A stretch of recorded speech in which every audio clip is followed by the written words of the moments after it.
한 왕의 손자 왕세손이 있었습니다. 태어나기 전부터 할아버지는 그 나라의 왕이었습니다. 아버지도 할아버지 뒤를 이어 왕위를 이어받을 수 있는 제 첫 번째 조건을 갖고 있는 왕자였습니다. 아버지는 왕자이기 때문에 할아버지 뒤를 이어 당연히 왕이 될 것이고, 그러면 그 다음엔 또 자기가 왕이 될 왕위 계승자입니다. 거기다가 그 나라는 하나님이 지켜주신 나라였습니다. 모든 게 평화롭고 행복했습니다. 그런데 어느 날 전쟁이 일어났습니다. 온 나라가 다 전쟁에 몰두했습니다. 왕도, 할아버지도, 아버지도, 삼촌도 다 전쟁에 나갔습니다. 그런데 그만 전쟁에 지고 말았습니다. 할아버지 왕은 전쟁에 친 게 너무 치욕스러워서 자살해 죽고 말았습니다. 집에서 이 전쟁 소식을 조마조마 듣던 온 가족이, 특별히 유모가 자기를 기르다가 급하게 자기를 안고 말을 타고 도망을 가다가 그만 자기를 손에서 떨어뜨렸습니다. 떨어지면서 다리가 부러져 일평생 두 다리를 저는 불구자가 됐습니다. 자, 그런 그 다음에 왕조가 바뀌어서 왕이 바뀌었습니다. 근데 그 왕은 할아버지가 그렇게 죽이려고 했던 철천지 원수가 왕이 됐어요. 자기로서는 지금 현재 왕이 그렇게 미워했던 원수의 손자예요. 전 왕조의 손자입니다. 씨가 있으면 안 되는 거예요. 그래서 도망을 다닙니다. 산 꼭대기 구석구석에 가서 아무도 모르게 위장을 하고 살게 됩니다. 하루아침에 할아버지 잃고 아버지 잃고 삼촌 잃고 재산 잃고 그 다음에 명예도 잃고 다 잃어버린 존재, 비참하게 하루하루를 살 수밖에 없는 그런 한 사람의 이야기입니다. 제가 꾸며낸 얘기가 아니에요. 성경에 나오는 이야기입니다. 무비보셋의 이야기가 오늘 본문의 이야기입니다. 할아버지 왕은 사울 왕이었습니다. 자기 아버지는 요나단 왕자였습니다. 자기는 그 왕 요나단의 아들, 큰아들이었습니다. 자, 오늘 무비보셋은 몰래 도망가서 이제 잡히면 안 되니까 이제 전 왕조의 씨앗은 다 없애버려야 되는데 혼자 살아있으니까 아무도 모르게 5절에 보면 미갈이라는 사람의 집에 더부살이를 하고 있습니다. 왕자가, 왕세손이 하루아침에 도망자가 되어버렸고 숨는 자가 되어버렸고 이제 사람들의 기억에 없어진 사람이 됐어요. 재산도 잃고 지위도 잃고 명예도 잃은 그 무비보야. 그런데 오늘 무비보셋은 상상할 수 없는 은혜를 받습니다. 오늘 말씀의 제목이 뭡니까? 상상도 못한 은혜예요. 어느 날 TV를 보는데 마케팅을 하는 한 줄의 글에 이런 글이 있었습니다. 당신이 상상하는 것 그 이상입니다. 하나님의 은혜가 그런 거예요. 자, 그렇다면 오늘 무비보셋이라는 사람이 받은 은혜가 무엇인지, 무비보셋이 받은 은혜를 비교해서 내가 받은 은혜가 무엇인지를 한번 생각해 보며 은혜를 함께 나누기를 원합니다. 첫째로 무비보셋의 은혜는 다윗을 만난 것이 은혜의 시작이었습니다. 무비보셋은 멸망한 왕조의 손자예요. 왕조의 씨입니다.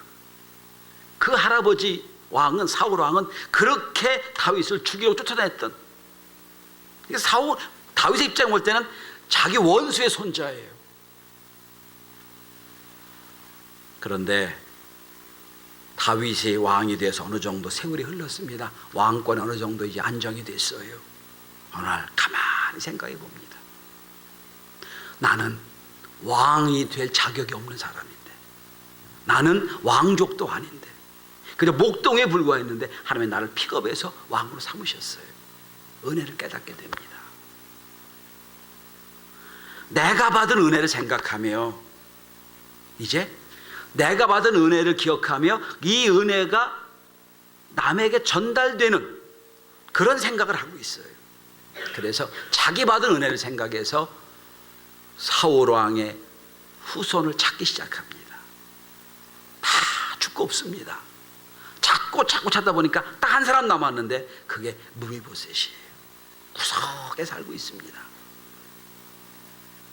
오늘 여러분 3절과 7절에 보면, 1절, 3절, 7절에 보면 똑같은 나라가 나옵니다. 왜 다윗이 무비보셋을 찾았는지 1절을 보면 은총을 베풀리라, 3절에도 은총을 베풀고자, 7절에도 은총을 베풀고자. 여러분, 은혜는 은혜를 받은 사람만 알고 베풀 수가 있는 거예요. 은혜를 모르면 은혜가 뭔지를 몰라요. 그러니까 받은 은혜를 모르면 베풀 수도 없는 게 은혜입니다. 그런데 특별히 여러분 3절을 주목해 보십시오.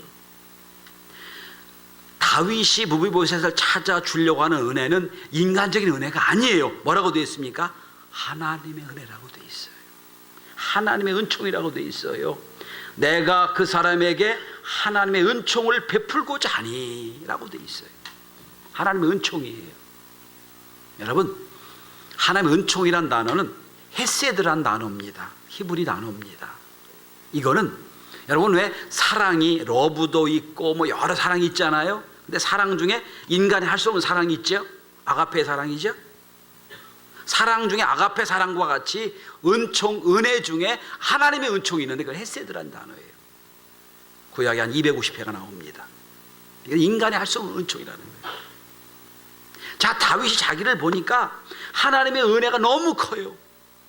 하나님의 은총을 너무 많이 받았어요. 그 은총을 베풀고자 해요. 그래서 무비보셋을 찾습니다. 만나요. 이 헤세드란 단어는 죽어 마땅한, 진로마다 마땅한 사람에게 베푸는 하나님의 은총이에요. 오늘 다윗은 무비보셋에 그런 은총을 베풀고자 한다는 거예요. 특별히 재밌는 게 있습니다. 여러분, 무비보셋의 이름이 뜻이 뭔지 아세요? 부끄러운 사람이란 뜻이에요.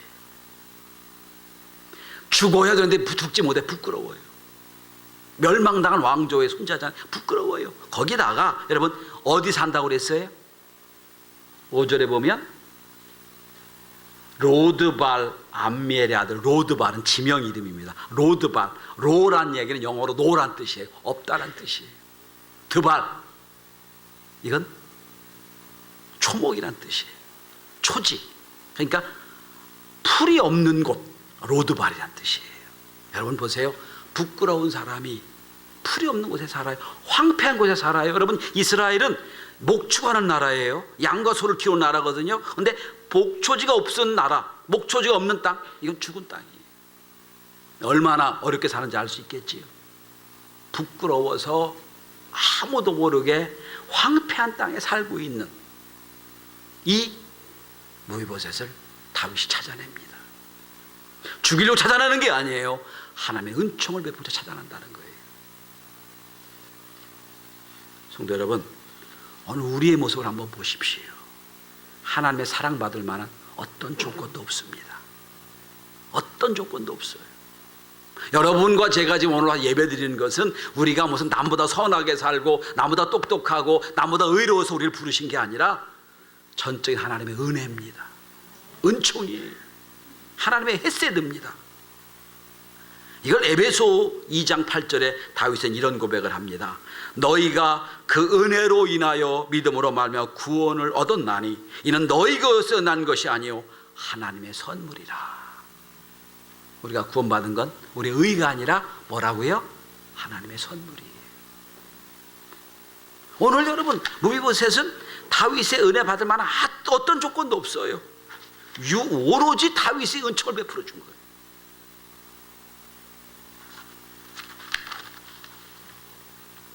자, 다윗이 무비보셋을 찾아냅니다. 원수의 손자잖아요. 그런데 찾아서 그냥 이제 너 죽지 않고 거기 살아라, 이게 이 정도가 아니에요. 오늘 본문에 보시면 무비보셋을 예루살렘 성으로 데리고 옵니다. 왕궁으로 데리고 와서 자기 아와 자기 아들들과 같은 왕자의 식탁에 함께 식사를 하게 합니다. 이례적인 게 아니에요. 너 여기서 계속 살아라.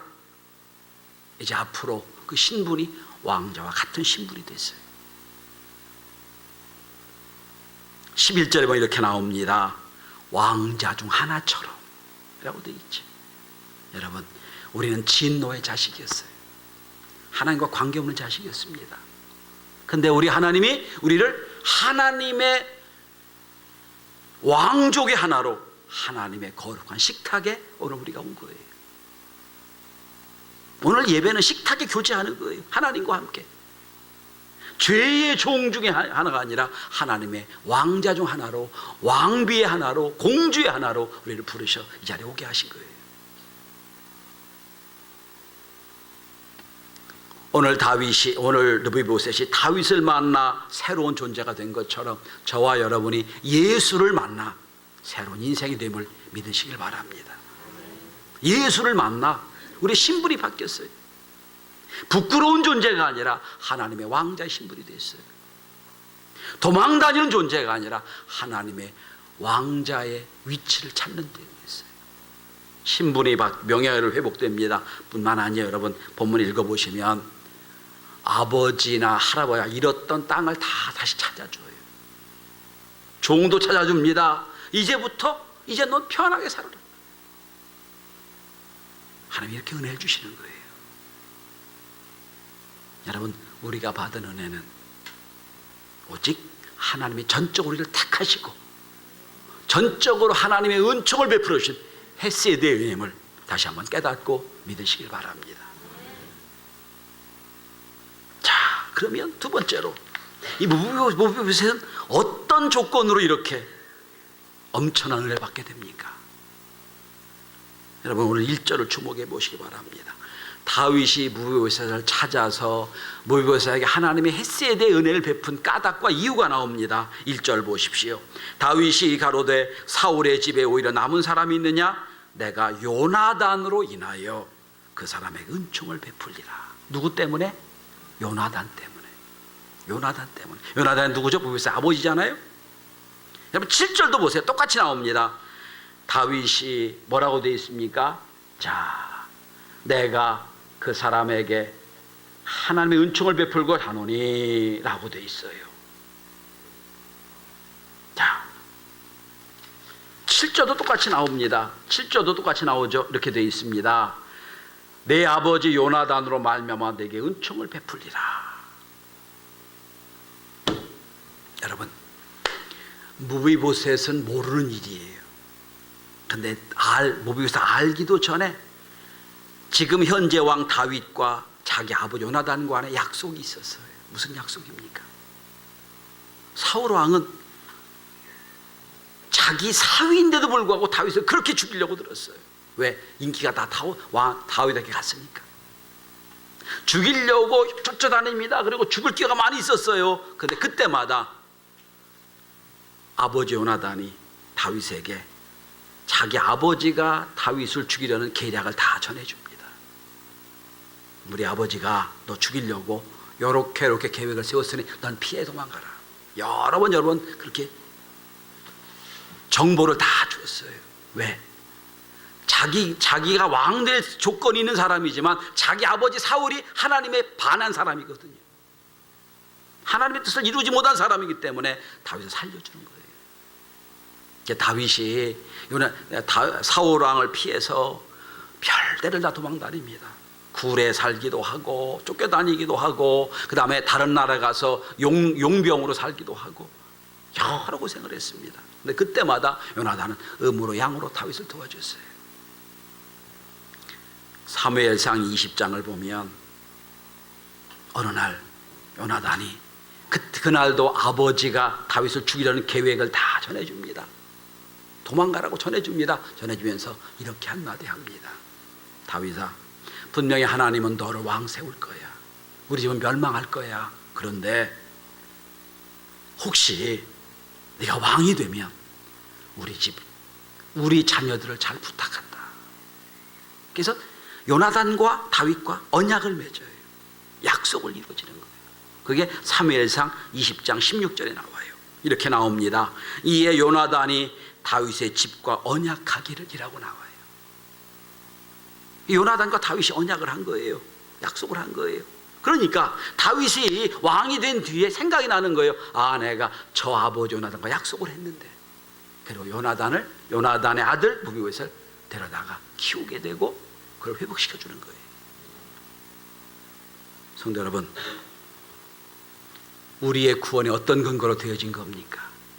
우리가 알기도 전에 우리를 위하여 예수가 십자가에 못 박혀 죽었기 때문에 그 은혜로 말미암아 우리가 구원을 받게 된 겁니다. 우리와 전혀 관계없이 하나님과 예수 그리스도의 십자가를 통한 언약 때문에 우리가 구원받게 된 거예요.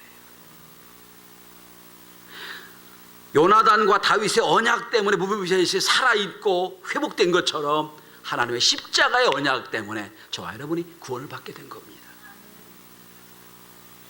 성경을 한 번만 펴보십시다. 로마서 5장 8절 이하를 한번 펴보십시오. 다 한번 펴보시길 바랍니다. 신약 성경 로마서 5장 8절 이하입니다. 여기 놀라운 하나님의 은혜의 말씀이 있습니다. 8절부터 10절까지 우리 함께 신약 성경 245페이지에 있습니다. 8절부터 10절까지 우리 천천히 함께 같이 봉독하겠습니다. 찾으셨죠? 시작. 우리가 아직 죄인 되었을 때에 그리스도께서 우리를 위하여 죽으심으로 하나님께서 우리에 대한 자기의 사랑을 확증하셨느니라.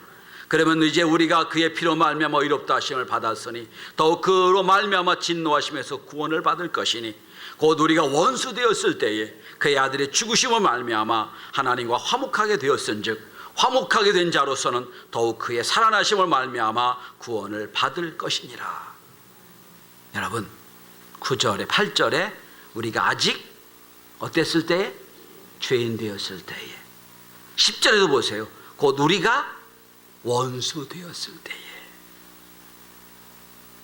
무비보셋이 알기도 전에, 무비보셋이 이 어떤 것도 뭐 알기도 전에 아버지 요나단과 다윗이 언약인 것처럼 우리가 죄 되었을 때에, 하나님 원수 되었을 때에 이미 우리를 위하여 십자가 예수님이 돌아가셔서 그 언약으로 말미암아 저와 여러분이 구원의 은혜를 받게 된 겁니다. 믿으십니까? 언약으로 구원받은 거예요. 우리 행위로 구원받은 게 아니에요.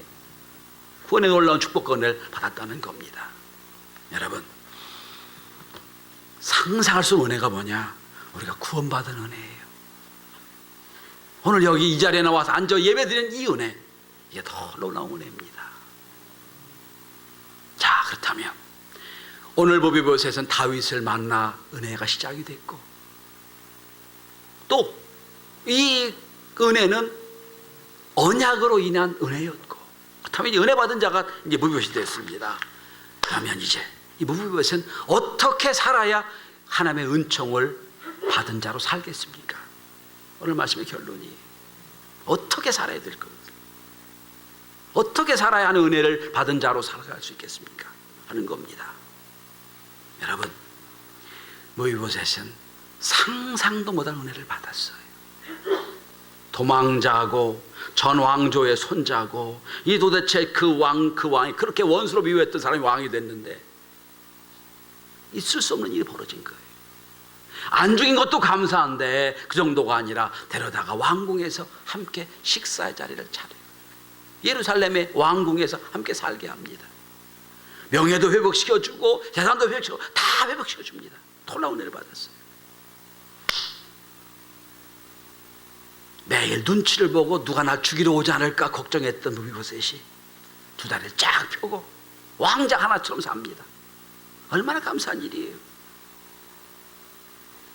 그런데 받은 은혜 생각하면 감사와 감격에 자다가도 깰 거예요. 너무 감사하니까.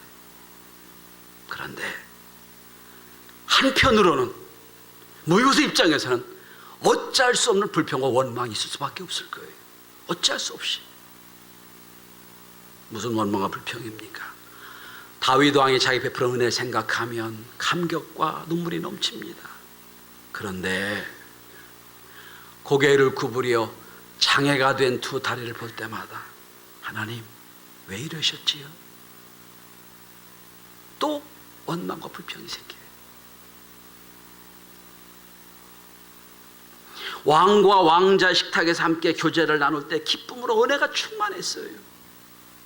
근데 식사가 끝나고 누구의 도우심 없이 내가 내려가지도 못하는 자기 현 처지를 보면 또 하나님 이건 아니잖아요. 태생적으로 불평과 원망일 수밖에 없을 거예요.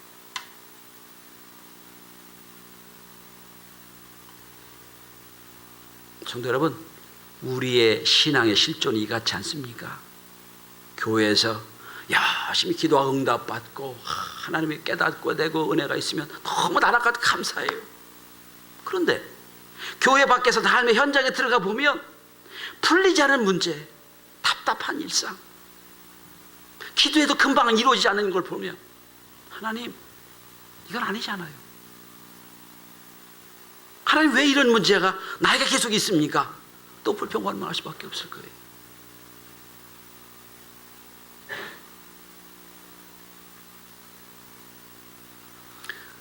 저는 어릴 때 소아마비를 앓았습니다. 그래서 아버님, 어머님이 열심히 기도해가지고 제가 치유가 됐어요. 이렇게 서 있습니다. 그런데 몸의 균형이 잘 안 맞을 때가 많아요. 우리 사모님은 저 걷는 거 보면 늘 불안불안하다고 그럽니다. 어릴 때는 하도 많이 넘어져가지고 제 무릎이 항상 상처가 있었어요. 지금은 뭐 목회도 하고 또 학교에서 강의도 하고 나름대로 열심히 일합니다만 한편으로 생각하면 하나님 너무 감사합니다. 한편으로는 이왕 목사 만들 거면 더 잘나게 만드시지. 또 이 생각을 또 해요. 때론 감사보다 불평이 나올 때도 있어요, 여러분. 그게 우리의 실존 아닌가요? 은혜를 생각하면 감사하지만 환경을 보면 또 감사할 수 없는 마음이 있어요. 여러분, 한쪽은 감사하고 한쪽은 감사하지 못하는 균형 잡히지 못한 이 걸음을 언제까지 하게 해야 되겠습니까? 은혜 받으면 감사하고 은혜를 또 현실을 보면 또 감사하지 못하고 늘 불균형으로 살아가죠. 어떻게 하면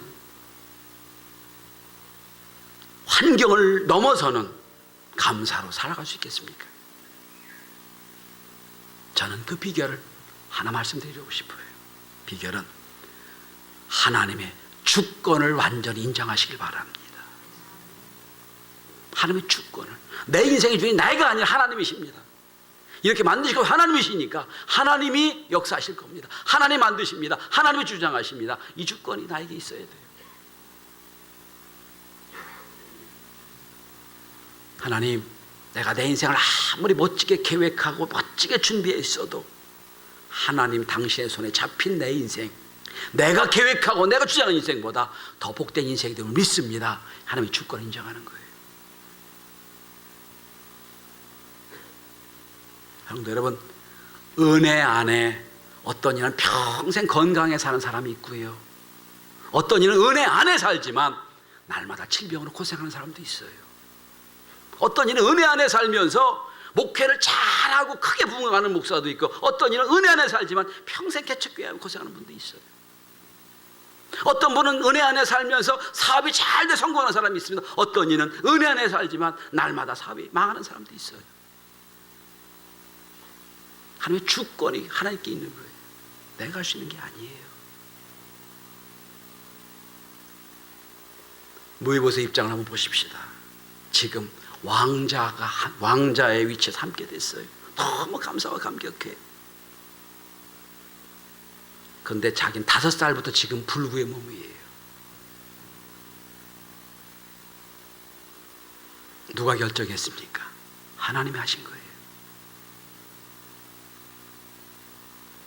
저는 감사주일이 다음 주인데, 우리가 진정으로 감사하려면 내 인생의 주인 하나님이십니다. 로드십, 주님이 주님 되심, 내 인생의 주인 하나님 겁니다. 이 환경이든 저 환경이든 하나님이 내가 계획하고 준비한 이상 더 놀랍게 역사하실 분이 하나님이십니다. 이런 고백을 할 수 있게 되길 바랍니다. 하나님께 전 존재를 맡길 수 있길 바랍니다. 그러면 좋은 일을 당하면 좋은 대로, 어려운 일 당하면 어려운 대로, 하나님 제 인생을 하나님이 계획하셨으니 하나님 인도하심을 따라 주님 맡기겠습니다. 어떤 환경과 저지를 넘어서서 하나님 나의 인생의 주인이 되십니다. 고백하며 맡기게 되는 은혜가 있길 바랍니다. 여러분, 한 발은 감사요, 한 발은 불평형처럼 살지 마십시오.